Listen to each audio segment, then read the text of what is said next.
Hi, this is Ian Thompson, 60 Seconds with Ian. What another beautiful day here on Vancouver Island. See the sunshine and Mount Benson behind me.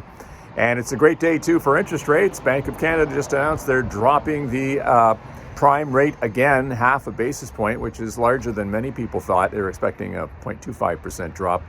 What does this mean to you? Well, if you have a line of credit on your house, it's good news. The variable rates are on the way down. If you have a variable rate mortgage, it's on the way down. That's good news. If you have a fixed rate, it just doesn't matter at all. Your rate, whatever you borrowed at, 4 or 5, that's what it is for 3 to 5 years. And many Canadians choose that rate.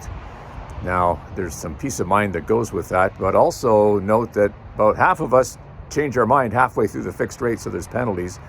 That's another topic. But for today, it's good news for home buyers. If you've been holding off, a lot of people have, thinking, geez, is this a good time? Another rate reduction. Maybe reach out to your favorite mortgage broker and get some advice and see if, hey, this is a good time for you to find that right house and get into the market. If you like 60 Seconds with Ian, make sure you go to my YouTube channel and subscribe. And if you'd like to book an appointment with me, just hit the button below and I'll get back to you right away. Okay? Have a great day.